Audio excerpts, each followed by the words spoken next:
Think the most disturbing horror films come purely from imagination?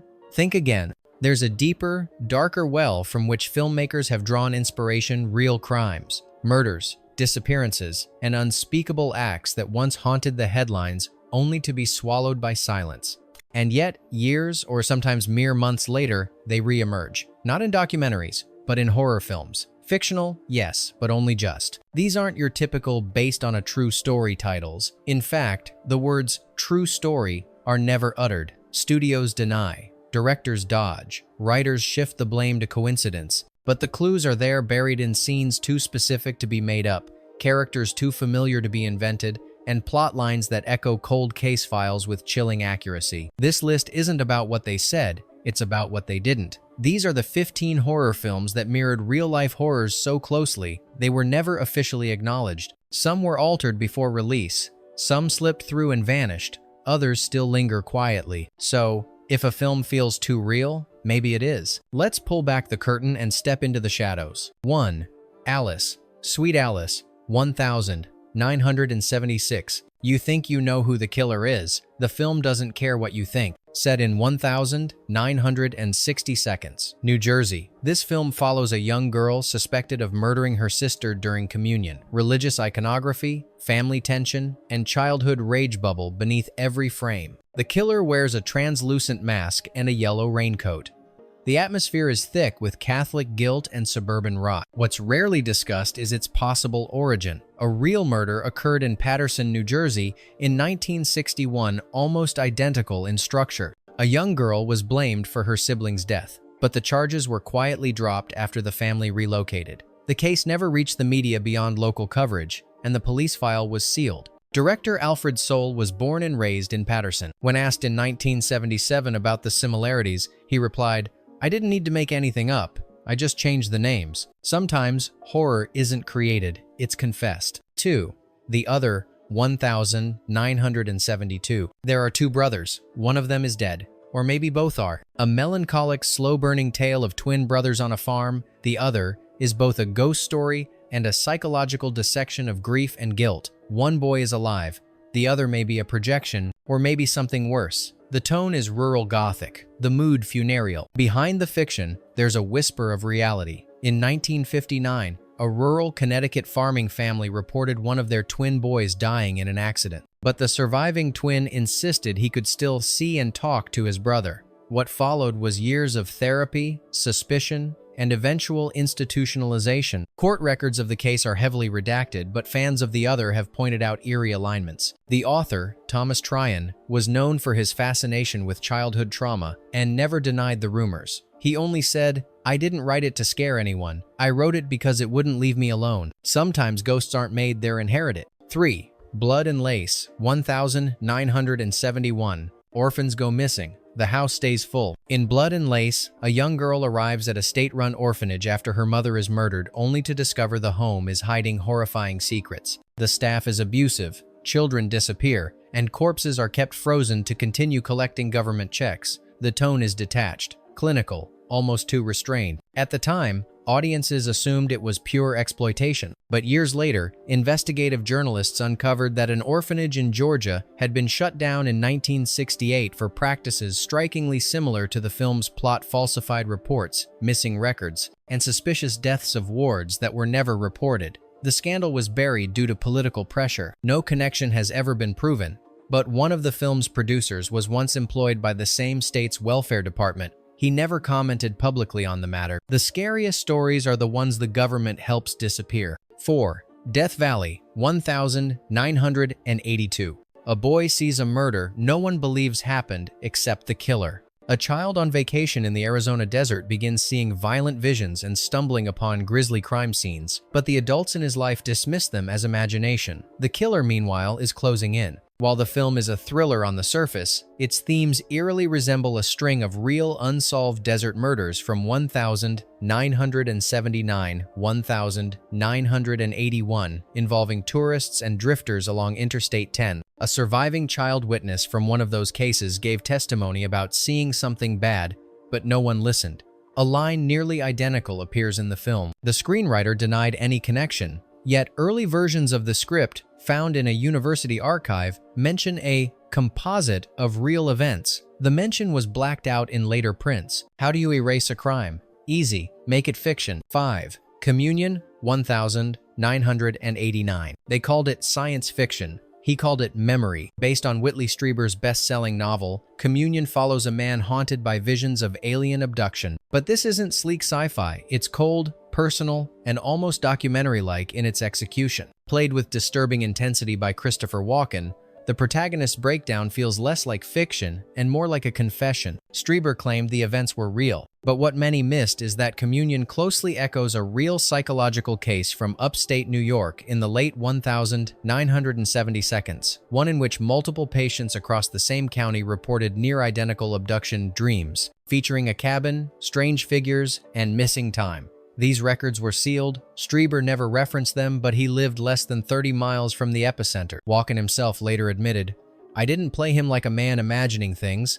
I played him like a man trying to survive something everyone's pretending isn't real." Sometimes, delusion is just a word we use when we're too scared to believe someone. 6. The Witch Who Came from the Sea, 1976. She blamed the sea for her nightmares, but the horror came from the past. This surreal, fragmented film tells the story of a woman who begins murdering men she believes are corrupt or abusive, all while hallucinating vivid, oceanic visions. The narrative is broken, disorienting, and psychosexual, almost dreamlike. But beneath it lies a scream. The screenplay was written by Robert Tom, and the film starred his real-life partner, Millie Perkins, who allegedly drew on personal trauma. But those close to the production claimed the film mirrored a hidden case in Southern California, where a woman, once institutionalized, confessed to dreams of drowning men who looked like her father. The story was never published, but court records from psychiatric evaluations in 1970 match details in the film almost verbatim. No one involved has ever addressed it directly.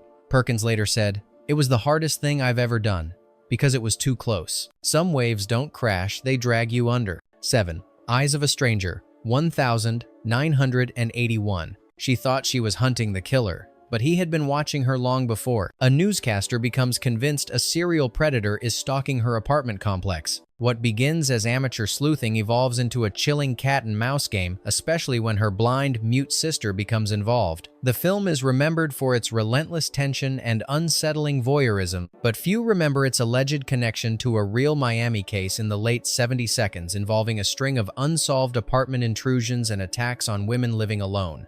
The details were never confirmed, but court reporters from that era noted startling similarities right down to the disability of one victim's sibling, a detail never released to the public but reflected in the film. In behind-the-scenes interviews, the director simply shrugged. "Truth is stranger than fiction. Sometimes we don't even know what we're echoing. Some stories come to you, others are already watching." 8. Deranged. Confessions of a Necrophile, 1974. Note kite fiction. Not kite safe to watch. Loosely, very loosely, based on Ed Gein, Deranged takes its liberties. But there's something too authentic about its silence, its darkness, its grotesque normality. The story of a reclusive man living with the decayed corpse of his mother, digging up graves, and dressing as the dead. Unlike other Gein-inspired films like Psycho or the Texas Chainsaw Massacre, Deranged doesn't mask its subject. It lingers, it wallows. And while marketed as fictional, insiders have long whispered that the film was directly influenced by transcripts of psychiatric interviews that were never made public copies that supposedly circulated among film students at the time. The film was pulled from several drive-ins within weeks. The distributor claimed low turnout. The truth? A local sheriff had issued a complaint. There's a difference between horror for thrills and horror that never left the morgue. 9. Don't Go to Sleep, 1982. A family moves on after a tragedy, but not everyone does. This TV movie begins with a seemingly normal family starting over in a new home after the death of their eldest daughter. But when the younger daughter begins seeing her sister's ghost, old secrets resurface and the family begins to unravel. It's quiet, claustrophobic, and tinged with that peculiar suburban eeriness only early 80s TV horror mastered. It was marketed as supernatural fiction, but local newspapers in Nevada quietly noticed parallels to a real case in which a child died in a suspicious fire, and surviving siblings later gave conflicting accounts under hypnosis. The family moved across state lines. The details never reached national news, but the timeline matched. And the film's original script, according to crew members, was much more literal before studio rewrites. You can change names, change endings, even change ghosts. But truth has a way of seeping through. 10. Dark August, 1976. He ran over a child. Then something else started following him. In this slow-burning psychological horror, a man accidentally kills a young girl in a rural town. What follows isn't guilt, it's haunting. As he's stalked by a mysterious hooded figure, strange occurrences and paranoia begin to take over. No bloodbaths, just dread. Palpable, heavy, and inescapable. Few knew that the film's setup closely resembled a real tragedy that occurred in Vermont in the early 72nd. A visiting city dweller accidentally struck a local child, only for him to spiral into paranoia, claiming he was cursed by the victim's family. He disappeared a year later. No connection was made publicly, but members of the Dark August production lived in that same region. When asked about it in 1981, the screenwriter only said, "There are stories that aren't ours to tell, but they still find their way into scripts." Sometimes horror isn't invented, it's recycled trauma, polished for the screen. 11. The Strangeness, 1985. They thought they were exploring a forgotten mine.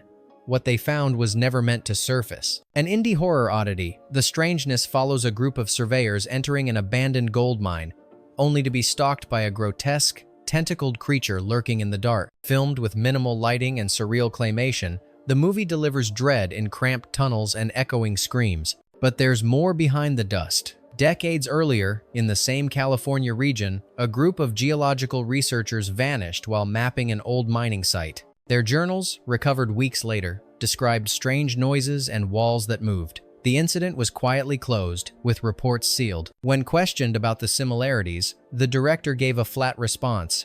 "I read a lot of weird stuff in college, but an early investor once claimed in a podcast that the script's first draft was based on a real report we weren't supposed to see." Some things are buried for a reason. Not everything should be brought to light. 12. Invitation to Hell, 1984. What if the perfect suburban neighborhood was built by something inhuman? This made-for-TV horror film follows a family moving into a new neighborhood, only to discover their neighbors belong to a strange, cult-like wellness organization. It begins with garden parties and ends with hellfire. The movie dips into science fiction and surrealism, but its cold tone and sterile visuals make it especially unsettling. Rumors swirled for years that the script was inspired by a real wellness retreat in Southern California, one that had ties to celebrity figures and had quietly shut down after 2 deaths. No official connection was made, but early versions of the script, leaked by crew years later, featured character names uncannily similar to those in real court documents. The studio later rebranded it as just another genre flick, but the tension on set was reportedly palpable. Several cast members refused to promote the film, and the original screenwriter's name was removed from later prints. When comfort becomes conformity, what's left of the soul? 13. The Babysitter Murders, original title of Halloween. Before Michael Myers had a name, the horror was just next door. Few people know that the original title of John Carpenter's Halloween was The Babysitter Murders, and fewer still know why. The early drafts were based on a chilling, unsolved case in Illinois, where a young girl was murdered while babysitting stabbed multiple times, with no forced entry. The killer was never found. The similarities between the crime and the film's structure are haunting. The quiet suburb, the teenage girl, the emotionless stalker, the knife. After early test screenings, producers pushed to rename the project and distance it from the true story allegations brewing in fan circles. Interviews with Carpenter always avoided the question, shifting focus to the boogeyman concept. But horror fans who dug deep found something else. Archived police sketches of the original suspect, and one bore an uncanny resemblance to a certain pale, expressionless mask. Some myths are born from legends. Others are born from things we can't admit aloud. 14. The House of Seven Corpses, 1974. They came to shoot a horror movie inside a haunted mansion. They left something behind. A film crew enters an abandoned mansion in Utah to shoot a low-budget horror flick. What follows isn't just a classic haunted house setup, but a meta, creeping descent into obsession, occultism, and death. The lines between the script and reality blur, as unexplained deaths mirror the movie they're filming. But few know that the house used in the film was linked to a string of unsolved disappearances in the 1,960 seconds. Local lore tied it to an actual cult compound that had been razed by authorities, but no public records remain. Some production crew even reported strange incidents during filming, equipment malfunctioning, sound reels blanking out.